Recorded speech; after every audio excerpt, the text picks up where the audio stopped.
경기대학교 2016학년도 수시대비 논술 유형 정리하겠습니다.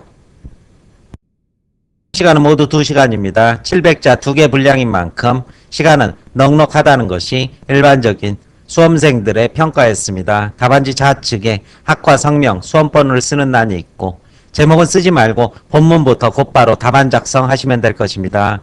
답안 작성과 수정은 반드시 흑색 필기구만 사용하는 대학입니다. 따라서 수정펜 사용에도 실격이 되고 연필로 작성해도 0점 처리한다, 이렇게 경고를 하고 있습니다. 따라서 경기대를 지원하는 학생은 당장 오늘부터라도 볼펜으로 답안 작성하는 연습을 하셔야 될 것입니다. 가급적 제시문의 문장을 그대로 옮겨 쓰지 않는다. 이것은 제시문의 표현을 자기가 압축해서 새로운 개념어로 이렇게 산뜻하게 정리해서 학생 자신의 표현으로 답안을 작성하라, 이런 의미로 이해하시면 될 것입니다.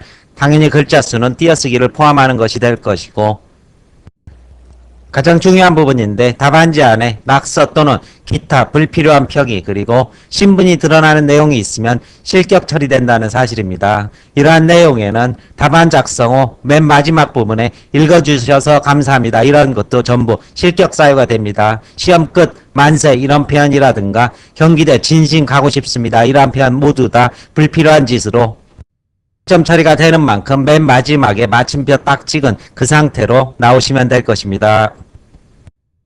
경기대는 모두 2개 문항을 출제를 하고 있고 2개 문항 700자씩 2개 문항에서 1400자를 2시간 안에 작성하는 그런 시험을 치르게 되는데, 전체적인 난이도는 중에서 상을 오가는 그런 난이도를 보이는 대학입니다. 문제가 독해와 그리고 독해 적용 과정에서 사고의 탄력성을 묻는 문제가 제법 많이 출제가 되기 때문입니다. 대부분 문제 1번에서는 문학작품을, 그리고 문제 2번에서는 사회현상에 관한 그러한 지문을 출제를 하고 있는데, 이 3개의 제시문을 출제하면서 그것을 유기적으로 연결시켜서 관련성 속에서 답안을 작성하는 그런 문제를 출제를 하고 있습니다. 영어 지문과 수리 지문은 출제되지 않고 도표도 거의 출제가 되지 않는 그러한 출제 형식을 보이고 있습니다. 따라서 경기대의 제시문은 통상 3개에서 4개 정도로 이렇게 각 문항당 구성된다, 이렇게 보시면 될 것이고, 문제 1번에서는 문학작품과 관련해서 답안을 작성하되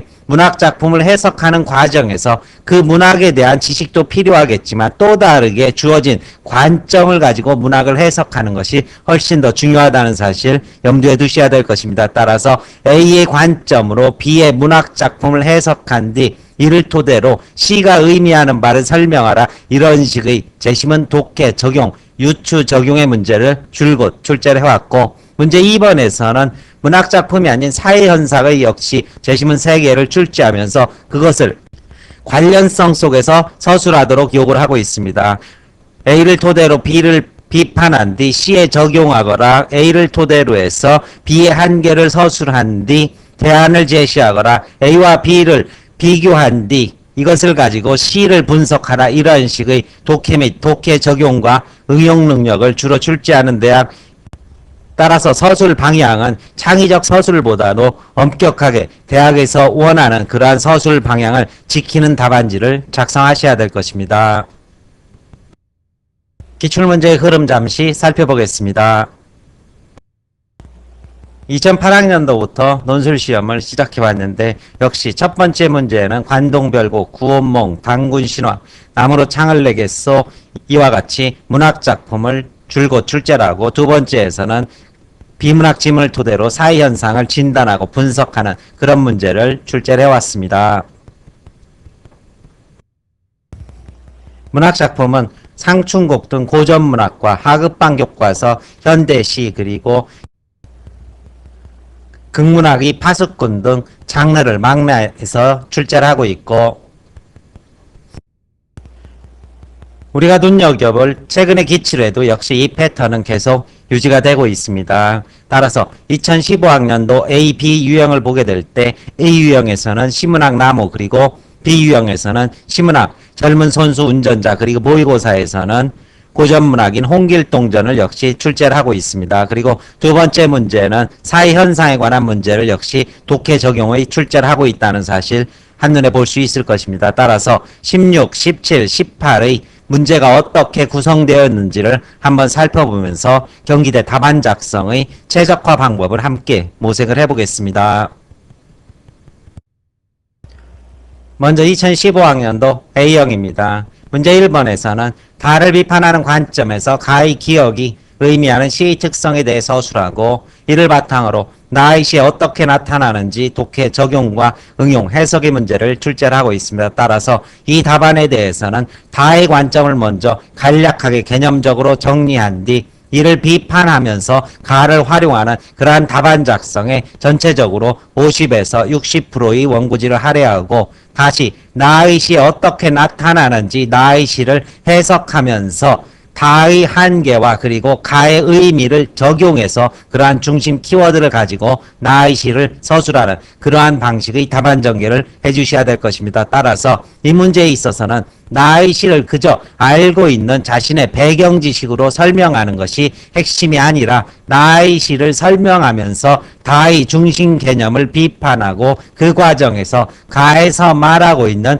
핵심적인 키워드, 즉 이때는 통합이었습니다.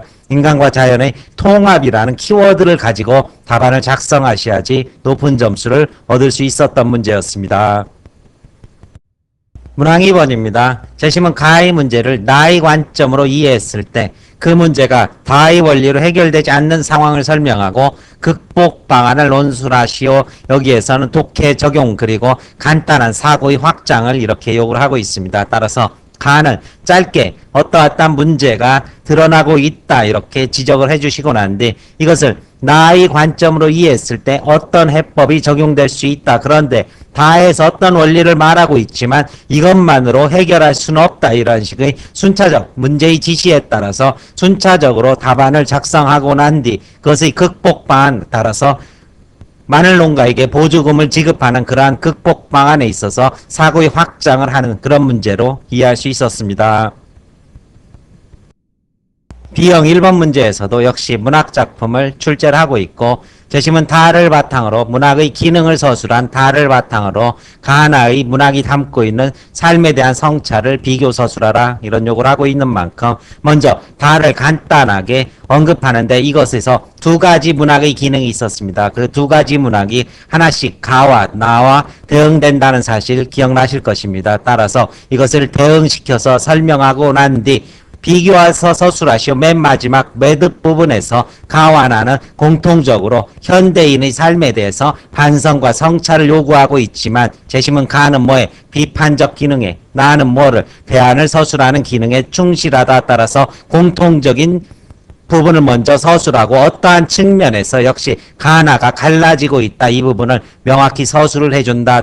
즉 두 개의 재심문의 비교는 간단한 공통점과 그리고 차이점의 기준을 서술하고 이 기준에 따라서 각각의 내용을 언급한다. 이 부분 역시 시험장에서 반드시 적용을 하셔야 될 것입니다. 문항 2번입니다. 역시 재심은 나를 활용해서 가의 기억이 나타나는 이유를 분석하고 재심문을 활용해서 나에서 무슨 이야기를 하고 있는데 이를 토대로 정치적 무관심을 설명하자면 즉 경제성의 이론으로 설명할 수 있다. 이러한 순차적 구성을 하고 난 뒤 다의 관점에서 공리주의였죠. 공리주의 관점에서 따라서 다의 핵심 키워드를 서술하고 난 뒤 이를 토대로 해서 정치적 무관심이 초래하는 그러한 한계를 역시 비판적으로 서술하는 독해 적용의 문제를 출제를 하고 있습니다. 따라서 수험생 여러분들은 문제에 따라서 전체적으로 어떻게 답안을 전개하고 분량을 안배를 할 것인지 대부분의 문제가 바로 두 개 정도의 큰 덩어리 혹은 세 개 정도의 덩어리로 전개되고 있는 만큼 두 개의 덩어리라고 하면 절반씩 끊어주시고 세 개 정도의 덩어리로 잘라진다면 역시 3분의 1씩 이렇게 원고지 전체를 큰 틀에서 간단하게 잘라놓고 난 뒤 답안 서술을 하시고 그 부분까지 전개됐으면 단호하게 다시 두 번째 질문에 대해서 답하는 형식으로 답안 작성을 해주시기 바랍니다. 그리고 원고지를 혹시 연필로 미리 끊어놨으면 나오실 때 이 끊은 부분은 반드시 지우고 나오시기 바라겠습니다. 역시 모의고사 문제에서도 고전 홍길동전을 해석하되 이것을 어떻게 가의 관점에서 설명하라 이런 요구를 하고 있는 만큼 가를 간략하게 압축하고 난 뒤 이 키워드로 타의 홍길동절을 설명하고 이것이 가지는 고전적 가치를 기억의 측면, 현재 우리들의 삶의 측면에서 다시 사고를 확장하는 그런 답안을 작성하셔야 될 것입니다. 전체적인 분량 안배를 보게 된다면 앞부분까지가 한 450자에서 500자 정도, 그리고 고전적 가치를 뒤에 덧붙이는 부분에서 250자에서 300자 정도의 분량 안배를 하시면 될 것입니다. 역시 문제 2번에서는 사회현상인 저출산 현상이 나타나는 원인을 설명하되 이것을 당신의 상식대로 쓰지 말고 제시문의 관점에서 설명하라. 따라서 이 관점을 녹여서 적용하는 것 잊지 말으셔야 될 것입니다. 그리고 역시 해결 방안 역시 나다의 관점에서 도출된 문제점을 기초로 해서 서술하는 것 잊지 않으셔야 될 것입니다. 철저하게 독해 내용을 토대로 사고를 확장해서 전개할 것, 경기대 시험을 보는 학생들이 명심을 하셔야 될 부분입니다.